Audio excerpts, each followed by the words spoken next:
This episode is brought to you by Progressive Insurance. You chose to hit play on this podcast today. Smart choice. Make another smart choice with Auto Quote Explorer to compare rates from multiple car insurance companies all at once. Try it at progressive.com. Progressive Casualty Insurance Company and Affiliates. Not available in all states or situations. Prices vary based on how you buy.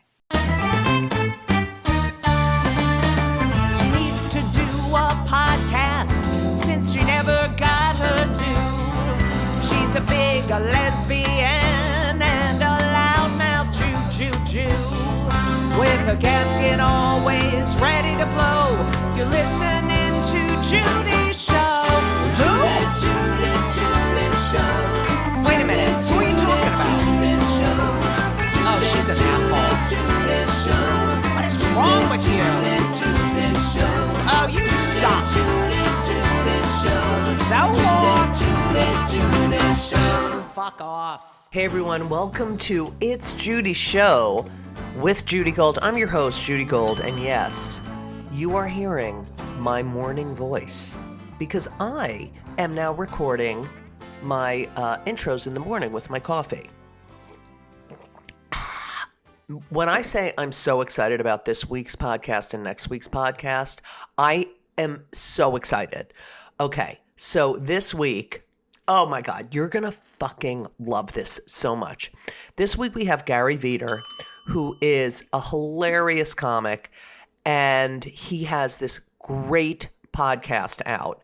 I think it's 10 episodes, and it's called Number One Dad, and it is about his father, who was a con man. And it's so interesting about how he tore the family apart. And, you know, they would get into these basketball games by lying and saying that Gary was a journalist, you know, a kid journalist for Sports Illustrated Kids. And he met so many iconic athletes. That's just the beginning of the shit that his father did. And it's so good. And I know a lot of you are traveling, maybe driving kids to college, maybe going, you know, out for your last vacation. This podcast is fantastic. It's called Number One Dad, and Gary Vider is our guest. Part one of our interview is this week, and I am telling you, you're going to love it. Okay? I don't get that excited. All right, I do get excited because I have ADD, but you know what I mean. I'm so excited. So that's that. That's what's happening right after I finish talking. Let me tell you about my gigs. It's been going great here in P-Town. So I'm at the end of my run here, and I'm loving every minute of it. So I have a show Tuesdays, Thursdays, and Sundays. Or as my mother would say, Tuesdays, Thursdays, and Sundays. 8:30 at the Post Office Cabaret. It's been fantastic. And this week, I have Liz Glazer opening for me. She's here with her family. I told her to come here, and she loves it. So, yeah. So we had a great show Sunday night, and then we have another one Tuesday. This Thursday, we're not performing. It's Carnival, and I have performed on Carnival. I don't know if you've ever been to Provincetown for Carnival. And it is a bunch of drunk people. And I, been there, done that. I'm done. So, but this Saturday, the 24th, I had a little burp. This Saturday, the 24th, I am in Trenton, New Jersey at their minor league baseball park, which is called, I'm looking it up, Trenton Minor League Baseball Park. Minor League Baseball. Trenton Thunder. The Trenton Thunder Stadium. In Trenton, I'm doing a benefit for, not for pancreatic cancer, to end pancreatic cancer. And it's going to be really great. There's a whole bunch of comedians on it. It's going to be a lot of fun. Although I don't prefer performing outside in those, because of the sound, it just goes crazy. And then, you tell a joke and you're waiting for the laughter and the applause, and they come 20 minutes later. It's like lightning and thunder. You know what I'm saying? And I'm at the Thunder Stadium. Yeah. That is this Saturday at 8, I think it is, or 7 or 8. It's at, let me look. It's at, I don't know, I have to be there at 6. That's all I know. And then on the 29th of August, I will be in Ocean Beach, Long Island, in Fire Island for a gig at 8 o'clock. It's going to be great. Very excited about that. And then my last week here in P-Town will be the week of Labor Day. My last show was September 8th. And September 12th, I'm going to be at the 92nd Street Y interviewing Mary Trump for her new book. That is fantastic. And I got a lot going on. You're going to be seeing me on Stephanie Ruhula. I'm going to Israel.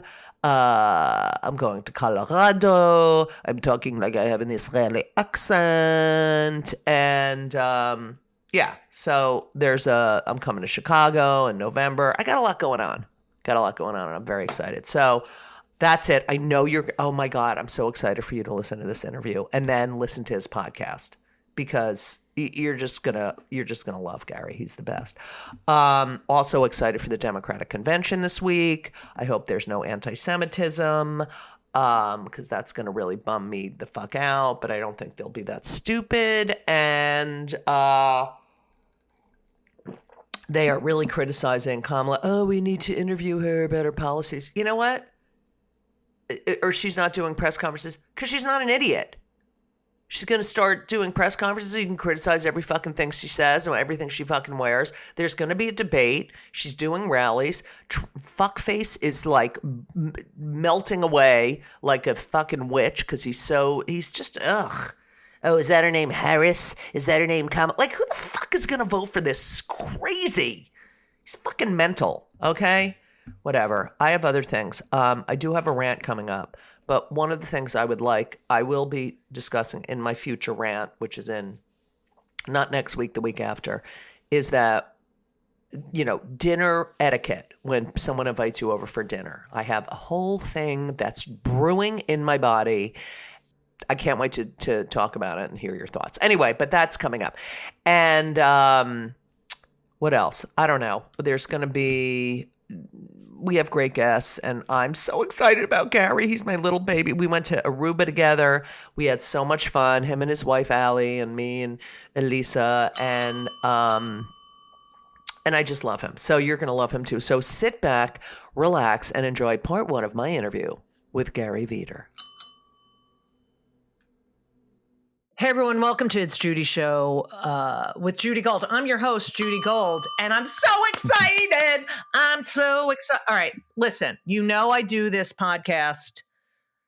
I don't know why the fuck I do this podcast, but because I make no money, as I mention every week. But when I get to interview my friends or people I respect and love, like our guest today, I mean, I have been looking forward to this for weeks and weeks and weeks. Ladies, gentlemen, they, thems, furries. Our guest today is the hilarious Gary Vider, who is my adopted son. We went to Aruba together and bonded, and his wife, Allie, was pregnant, and Elisa was there. And then Elisa knew I was recording with you today and was like, tell Gary I want to go to Aruba with him and Allie again. I'm like, no, they have 2 fucking kids. They're not going to Aruba. We would, yeah. But Gary, you could go to Aruba. We would like to go to Aruba. You could.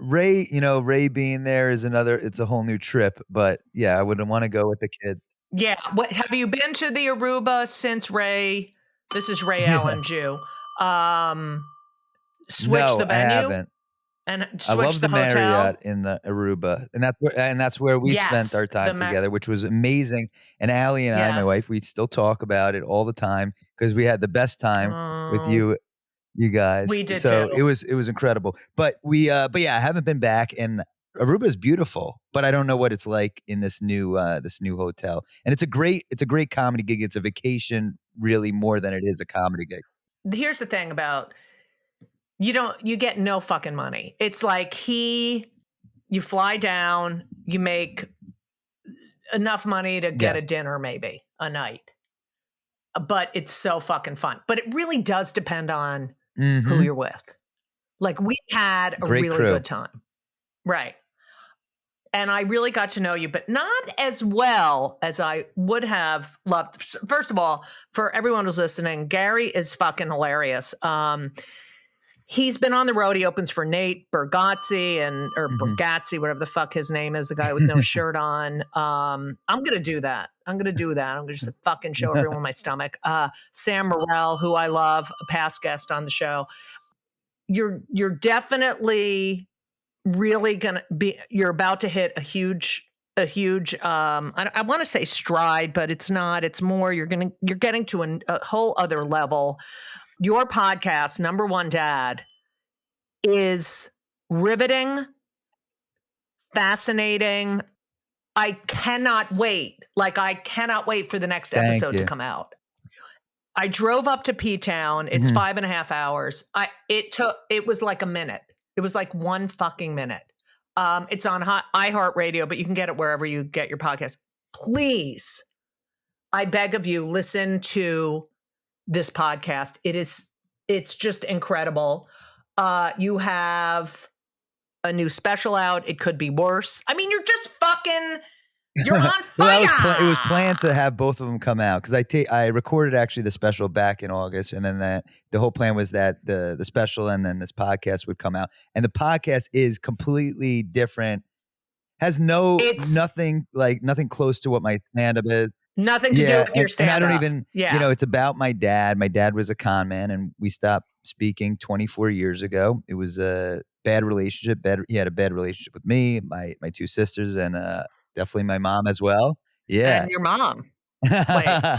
So Yeah. it's The Jubo. it's a podcast where I wanted to learn more. I want to learn more about why my dad made these decisions that he made. It's a tough. I am a father now, so I don't understand why he made these choices, I know. and I'm trying to figure it out. I want to go in depth, but without Yeah. giving anything away, because, it's funny. All of us comics, I mean, we have a bond. I don't think other people even understand the bond that we No, have, not at all. especially even after going on the road for a week with someone. You're so fucking bonded.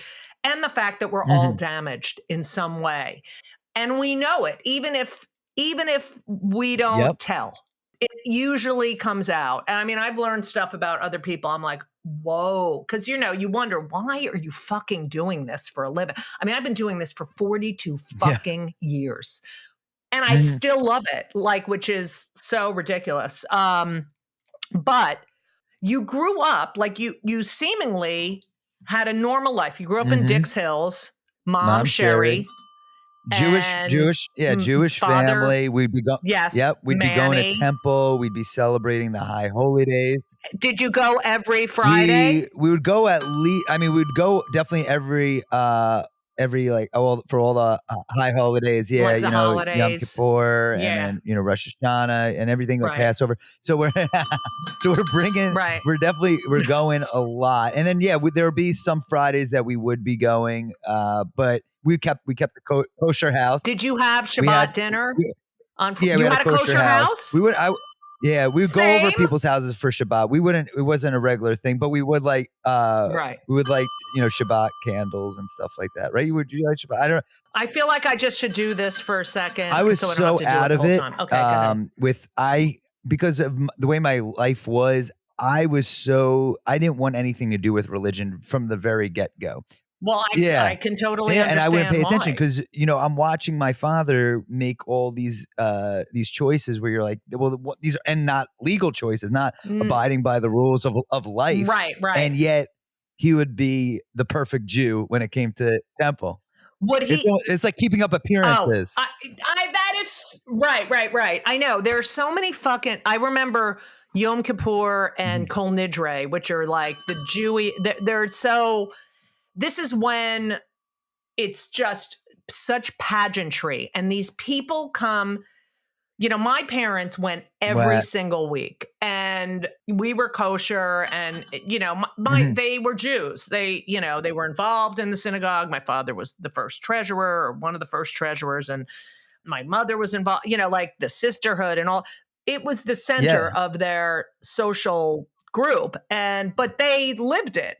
And then you'd go on the high holidays and these people who never show up but are wealthy, and they get to go carry the Torah around, and they get to do everything, and they're like the big machers with they wear all white on Yom Kippur, like they're so fucking pious. And meanwhile, they're assholes during the rest of the year. I can just see your father. Oh, he would talk a big game. I mean, he put on an accent.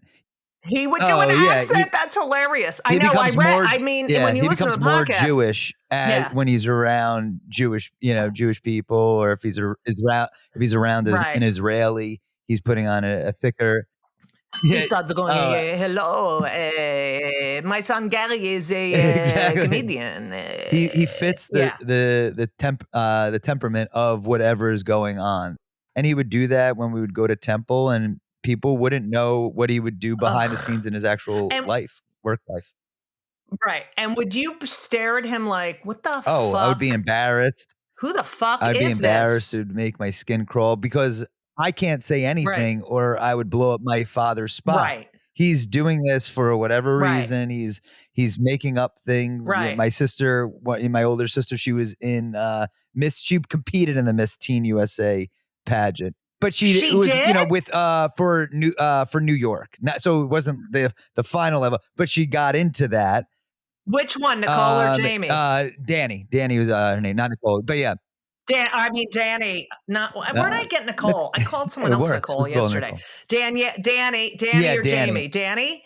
No, wait. Did she meet Trump? No. This was So this is before Trump was with like the regular pageant. This is just the New York branch. Yeah. Okay. So you win New York, and then you're going into the main thing. But my father would tell people that she was a finalist, even though she didn't make it to the finals. But I remember I went to watch her do it, and she did well as far as I could tell. I don't, whatever they judged on, but she didn't make it to the finals. And I remember being at Temple, hearing my dad say that. So it's just like one little lie, but you're there. These are things where you can't just be like, no, that never happened. Now, of course, he did way bigger scams than this, but you're just watching your father lie on a regular basis. Yeah, and you just think that's how you have to be with people to sound interesting or to get ahead.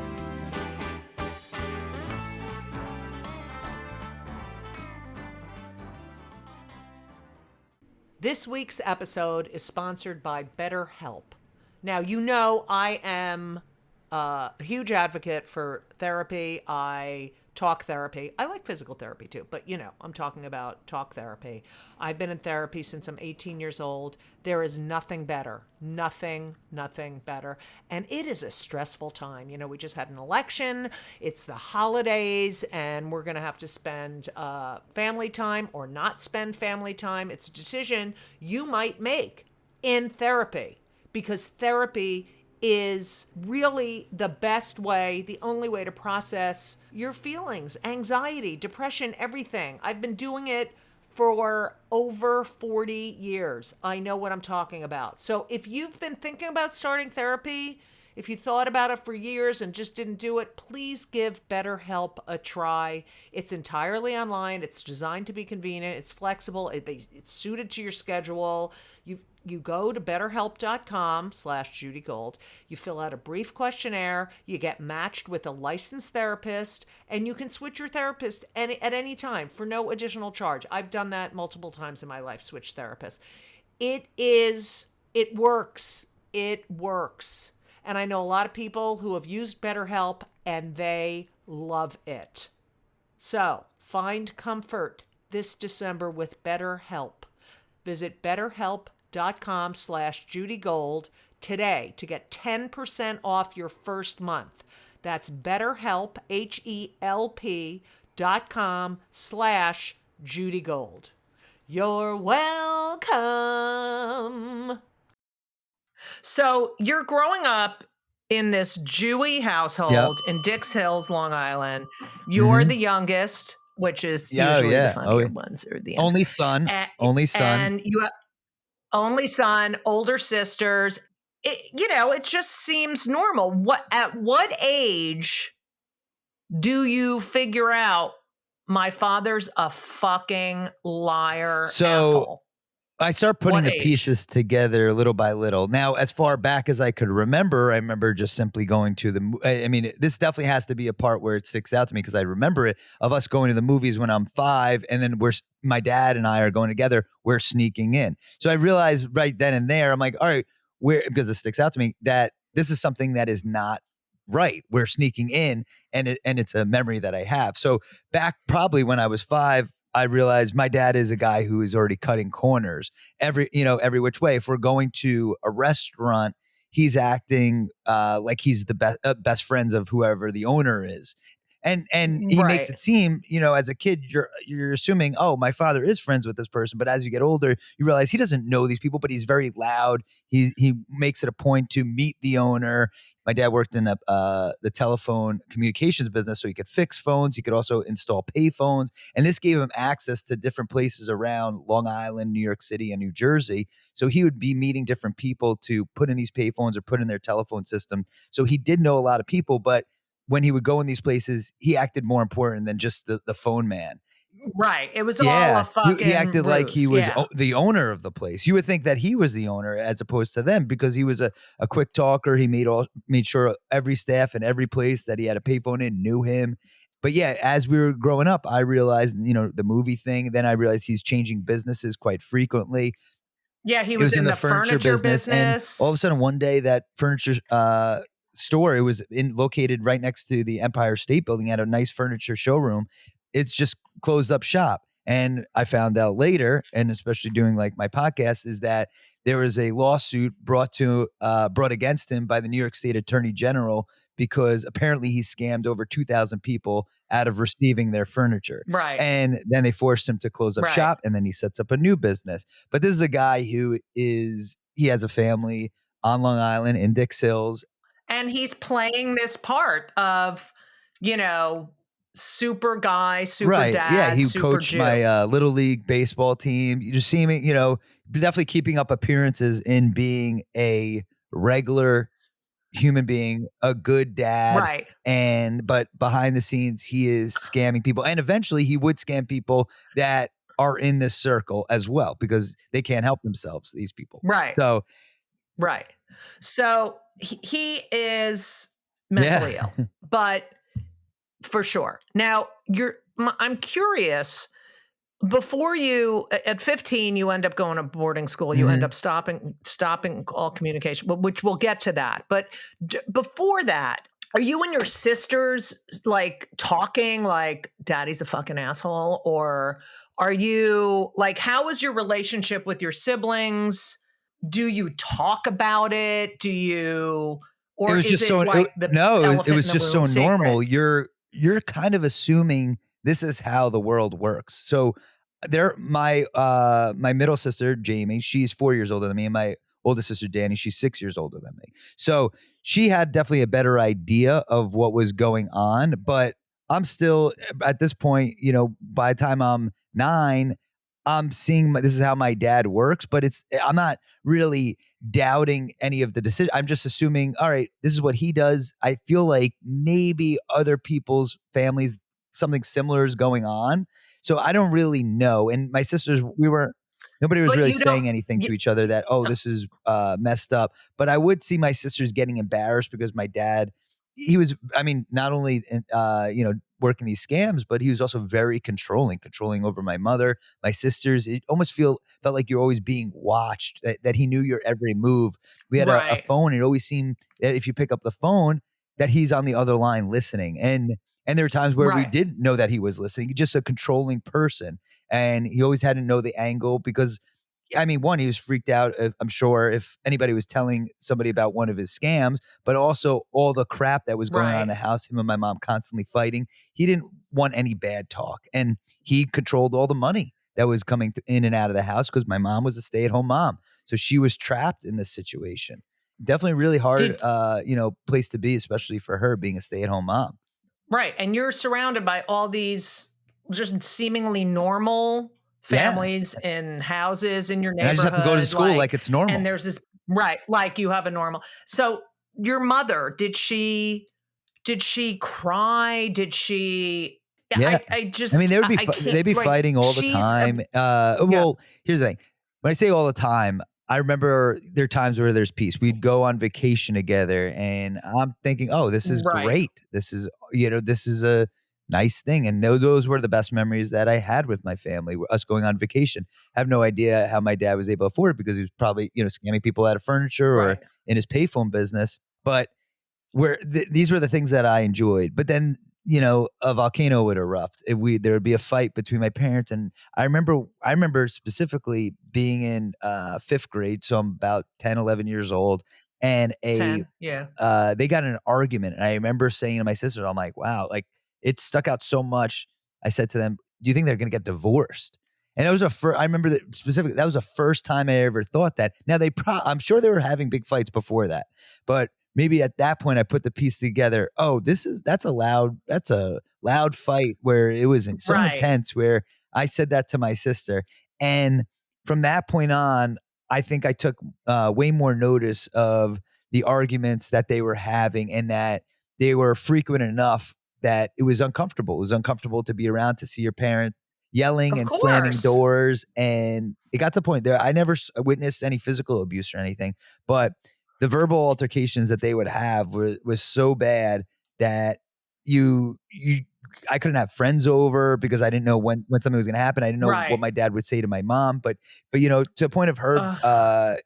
being upset. And yes, I saw her cry. I saw her being upset, and you're a kid, and you both your parents.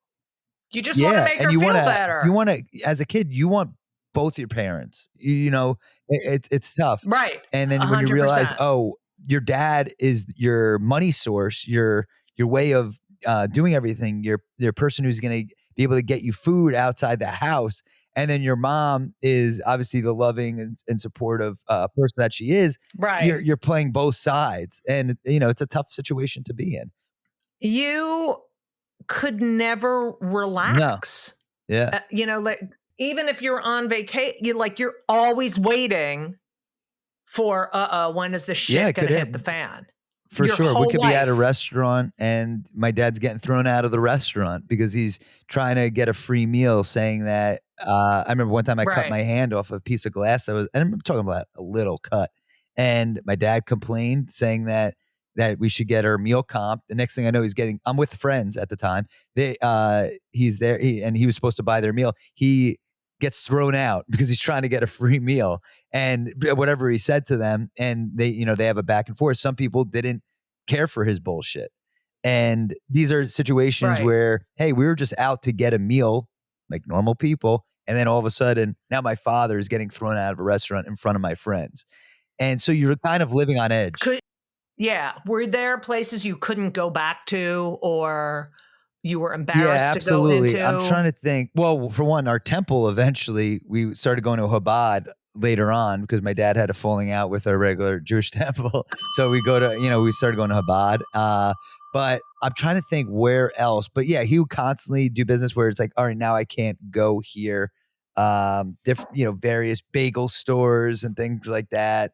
Eventually he would have a routine where we'd finally find we would go to Bagel Boss a lot. But before that, I remember there was Uh-huh. another bagel place that we would go to, and then all of a sudden we can't go there anymore. So things would just come up, and you have no idea why. But it's usually because my dad cheated them out of money, or had some sort of argument with them. Oh my God. And is your mother passive? Is Completely, yeah. She just she's has to just go. passive. She just Has has to no go along with the power flow. because she Yeah. has no money. And Yeah. she and my Ugh. father, agreed early on that she would be the stay-at-home mom and he would pay the bills. And, you know, How did they meet? so they met from, and this part isn't in the podcast, but I was able to find out that she was part of an organization like I don't know, is it B'nai B'rith or some type of women's or Yes, B'nai B'rith. Yes. Or Yeah, Hadassah. and my mom grew Yes. up on Long Island in Hicksville, and she was part of this, I guess, girls group at 16 to 18 years old. I guess there were a bunch of girls in there, and my dad was, I guess, part of a guys group, and they went to go meet girls in this group at a party that was set up, and he saw my mom and they exchanged numbers, and then from then on they started dating. Yeah. So it was a Wow. whole yeah, it was that's how it started. And they were young. So they're Yeah, so 18. My young. dad 2 years older than my mom. So she was 18 and he was 20. And then they got married pretty soon after, maybe a year and a half, 2 years they were married by then. Did they go to college? So my mom, as far as I know, she did not go to college. My dad went to Baruch, and he eventually he got expelled because he stole exams and was selling them. Yeah. And Oh, this winds up being the podcast because I learned more about it. But yeah, he was selling exams for like $300 a pop. But he made so much money, he was actually able to buy my parents' house from selling the exams. The first house that they ever bought. Yeah, no that's way. how big the exam was. How big the exam stealing scam was. What about your grandparents? Or were they alive? Were they They were involved? like Did my they father's know? parents, hardworking people. His mom was a stay-at-home mom, but very loving, always cook, kind of kept in line, taking care of her husband and the family and making sure that the household was in check. My grandfather, my dad's father, he was a baker and, definitely struggled to make money and make ends meet. They grew up in Sunnyside, Queens, and they were good people. They were definitely very religious, going to temple all the time and everything. And I think really wanted to establish my father in this in a world where he is a good person. But I think my dad saw ways, and I Right, think a lot of kids, especially my dad, growing up in the '60s, they as a kid, they saw when they didn't have money, they saw sneaking into different places as a way of solving the whole money issue when you're poor. And my dad just kept that kept that going as life went on. He never changed. A lot of people think of the consequences when they're doing some of these scams, but my dad right. didn't really care. But his grandparents were good people. Did he have any siblings? He has an older brother who is 2 years older. And I wasn't able to get him on the he's And is he normal as far as I know. Definitely oh, normal he- to an extent. He's very passive. He can't really he's completely different than my father, where you would think, all right, my dad here is a confident guy who's a fast talker who could get what he right, wants and manipulate situations. His brother, not that way. You would think my dad was the older brother. right. And then does he have Two kids, older the kids. brother, or and are Two you older in kids, touch with them? two boys older than me. Yeah. I'm not in touch with them. Oh, there was a huge family Wow. breakage when my parents split. Does So my sisters and I, it was a unspoken about thing, but we all decided, my sisters and I, kind of not to speak to his side because you don't really deal want with it? Yeah. my dad knowing what your moves were. You again back to feeling like he's always watching you. So Yeah, and upsetting. not only did we have Yeah. to cut that side of the family, I had to cut my grandparents off. So by the time I was 15, not only did I lose contact Ugh. with my father, I also lost contact with his parents, my grandparents, and then I never spoke to him again after I was 15.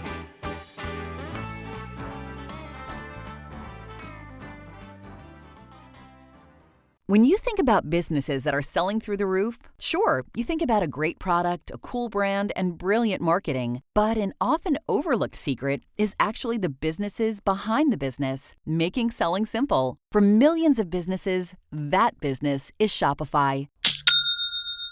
Nobody does selling better than Shopify. They're the home of the #1 checkout on the planet and the not-so-secret Shop Pay that boosts conversions up to 50%, meaning way less carts going abandoned and way more sales happening. So if you're into growing your business, your commerce platform better be ready to sell wherever your customers are scrolling or strolling, on the web, in your store, in their feed, and everywhere in between. Businesses that sell more sell on Shopify. Upgrade your business and get the same checkout Allbirds and Skims use. Sign up for your $1 per month trial period at shopify.com/start selling, all lowercase. Go to shopify.com/start selling to upgrade your selling today. Shopify.com/start selling. you're 15. The marshals come to your Yeah, house. a lot. Yeah, our house Um, by when I was 11 years old, our house got raided by the U.S. Marshals because my dad was in this telephone communication business, and he was impersonating AT&T personnel. That's how he was getting these accounts. He was saying that he worked for AT&T. Right. This episode Yeah, is that's fucking episode. Yeah, that's fascinating. episode 4. And you basically, Yeah. payphones was a huge thing, and my dad would have over 200 accounts that were located throughout Long Island and in Manhattan, primarily, and he had a bunch of phones in New Jersey as well. And faking Yeah, he so they was believed, and from he'd have big AT&T. accounts. So every bagel boss, I mean, I'm Yeah. sure you have a huge Long Island base. Every bagel boss had one Yeah. of my dad's payphones in it. Every Toys R Us that was on Long Island had my dad's payphones in it. Costco, it was Price Club back then. They had my Yeah. dad's payphones in it. So they all believed they were dealing with AT&T. Dunkin' Donuts. I mean, these are, tons of different franchises. They believe my dad was who he said he was, AT&T, and he would handle their phone systems. And eventually AT&T got wind of it, and they sent him a bunch of cease and desist letters saying that you're impersonating AT&T. He completely Right. puts them in the trash. Several, back and forth, doesn't completely ignores it. Eventually gets to a point where U.S. Marshals raid our home to collect evidence to prove that he is saying, impersonating AT&T personnel. And then there was a big court case that lasted over a year. And but yeah, and there are big twists and turns of this because my dad's always somebody who could get Oh, out of yeah. everything. He's Right. very proficient in law. He's been in, from what I've learned, he's been in court. Yeah. I was going to You say this. get He's been to in court since 1984, 24 times as either a plaintiff or defendant for various lawsuits. And he always comes out on top. And this is a person who has impersonated a lawyer, a police officer. He sued, and this part wasn't in Hershey Park, but he, in the podcast, but he sued Hershey Park, for a faulty ride when we were on family vacation, saying that he broke a rib, and won an undisclosed amount. Then posing as a photographer. He's done it all. So he's a master of manipulating situations and impersonating people. Does he remind you of Trump? Yeah, at I all? mean, there's definitely the manipulation, the lying, the idea that you could say things and people believe it. See, that's what kind of gets looked over a lot in terms of Trump. And listen, a lot. I mean, you'd say 99% of politicians are this way. They're just saying Right. what that needs to be said. So, and then it Right. moves everything forward. So that's the exact same thing that's happening. Nothing's getting done. It's just words. So really, if you want to find out if someone's telling the truth, it's in their actions. It's not in their words. Words mean absolutely nothing across the board. Right. And my dad was full of words. So the big scam that got you a lot of attention was the fact that you pretended you're Mhm. very into sports, and you pretended you were a Sports For kids. Illustrated Yep. for Reporter. kids. Now my dad's plan Reporter, when and I was between the ages of 9 to 13. This is between the years of 1993 to 1997. So when you have a father who is a con man, there are some perks, and one of those was that he came up with this idea because I was getting Sports Illustrated for Kids, the magazine at the time. I got that from my they kids. definitely loved it. It was amazing. And Yeah. my dad had this Yeah. idea that he could call up Madison Square Garden, tell him that Sports Illustrated for Kids would be there, a reporter and a photographer, and they would open up the doors for us. They give us press passes, and he was right. It worked. And so starting at 9 years old, my dad and I would go to Madison Square Garden, and right when we would arrive, because he called ahead, they give us press passes, and I would fulfill my obligation as a Sports Illustrated for Kids reporter, fake one, that is. And I would go to these games without tickets, and I would interview the players after the game under this guise. And we went to And over 50 games, and some I met some really, really big athletes. And you got to listen to the yeah, podcast because the and athletes that you celebrities, meet yeah. celebrities too along the way. So Yeah. big people. And are you feeling guilty at all during this? Like, I'm scamming you, I'm I scamming you, I'm scamming feel you. definitely in the beginning, it's a rush. This is what we're doing. And again, we did it over 50 times. So as you do it more and more, you just want to buy a ticket.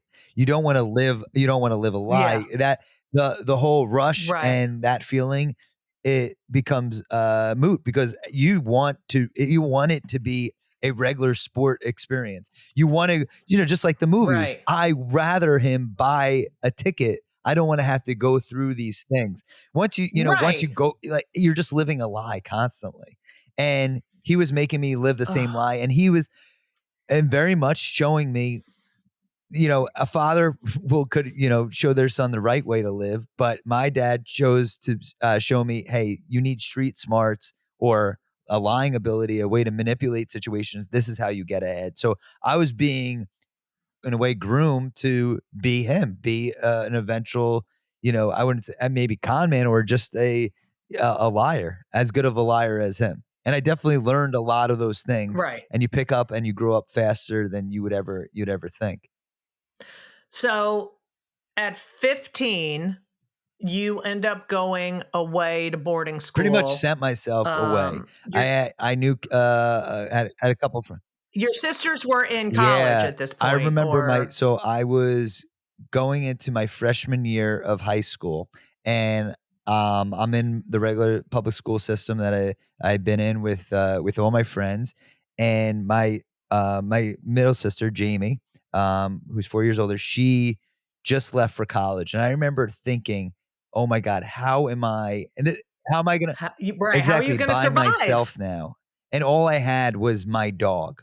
That was it. That was the only friend that I felt that I had in my house. Right. And There's a yeah, I sad know. story about So that, so but we that won't. is Yeah. the worst feeling. And I remember thinking I am not gonna be able to do this. And then when my sophomore year Yeah. came around, I knew some kid. I was playing hockey at the time, and I knew some kids that went to boarding school. And I found a way that I was like, this would be a good situation for me. And I approached my parents, and they agreed to send me away. My dad also saw it as an opportunity, being in a different situation. A boarding school, you're also going to meet a lot of wealthy people, I'm sure. So it gives them access Right. to a whole new world. And my dad was at that point also very involved in my hockey career. Who's again, this goes back to him being very controlling. So when I was playing hockey, he would also do things. And I know you're Ben, great basketball player playing on AAU teams, just like that for basketball. They had a very similar summer hockey structure for going on, where it wasn't Right. AAU, but it was big time traveling, and there was money in it. And my dad saw that, so he created his own AAU, essentially hockey team, and he started Oh my overcharging God. parents. And I remember being at these hockey tournaments with parents just yelling at him when they found out that this cost this, and you charged me this, and then my kid, isn't, not only obviously parents get upset if their kid's not playing, but he would put more kids on the team than should be on there. Now you're making more money. So little things. And this is a sport that I loved. And then I'm just trying to play the sport, but I'm watching my dad. Right. And he's got to fucking Yes. ruin this for And you. but in that world, I was able to meet kids that went to boarding school. And so I knew about it. And that's why I wanted to go. Did you get a I didn't hockey get out. So scholarship? they don't, they'll give you scholarships, but in financial aid. But my dad Yeah. also downplays how much money is coming in and things like that. So there are ways Right. Of to wiggle course. around it. And I was good, but I wasn't as good as my dad was putting me on these teams with really, really great players that would go D1 and things like Right. that. But I was not at their level, but he's putting me in these situations more for his own benefit. So, and I'm a small kid. So, and I'm a small guy, Yeah. small man, and I was a small kid. So I'm in a situation where I also could get very seriously injured, and I did. I broke arms and I broke my legs playing on these three. But now, and it's also Oh, because I was playing in a too competitive of a level. But I was, it was interesting. It was definitely an interesting world to be in, and being around these kids. But it also led me to finding out about this boarding school, which helped me get out of my house. When you left for boarding school, were you worried about your mom being alone with your dad? From what I remember, my mom wanted me out because then that gave her access for her to get out. She was staying because I was there. So she started, ya. as soon as I left, she started staying at a neighbor's house, and then she moved to a friend's house that was farther away. And so it gave her a way to get out. So that was kind of it. So there was a benefit of me leaving for her in her mind as well. But yeah, she wasn't going to stick around. She didn't stick around very long after I left for boarding school. Maybe just like a week or so, and then she was out. Thank you so much for listening to part 1 of my interview with Gary Vider. How excited are you for part 2? How interesting is his life? How isn't he the fucking greatest? And he's hilarious. So follow him, but follow me and subscribe to this podcast. This podcast, by the way, is produced by Laura Vogel. It is edited by Colin Schmaling, and it is marketed by, well, she does all the clips and everything, Haley Dircher. The theme song, which I love, written by the amazing Lauren Gold, and sung, the background vocals are also Lauren Gold. So that's it. I'm so excited for you to hear part 2 of Gary. Again, August, 24th, I am in Trenton, New Jersey. August 29th, I am in Ocean Grove, or Ocean Beach. Ocean Grove's a gay one. I think I'm at the Ocean Beach one, which is straight people, in Fire Island. Otherwise, I'm in Provincetown, baby. I love it here. Tuesdays, Thursdays, and Sundays. Or I could say Sundays, Tuesdays, and Thursdays would probably be better. At 8:30 at the Post Office Cabaret. What else? That's it. I'm just, as I said in the beginning, I'm excited for the conventional. So we'll have to talk about that. We're going to have a lot to talk about. And I've been playing a lot of tennis, and my right foot hurts. My knee that I had my surgery on is a little swollen. And I have to ice and stretch, and I'm just sick of it. I'm sick of being old. But that's, what's the alternative? I hate when people fucking say that. Anyway. So, I can't thank you enough. Please subscribe and leave a review. Please. I love you all so much. But, seriously, I'm going to have to start charging. I know I've threatened that before, but, I am an idiot for not. I don't even know if people would pay a nominal fee, because I lose money.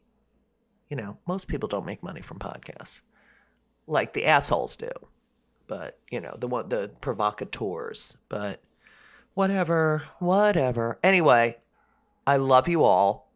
Thank you so much for listening, and as we always say, so long.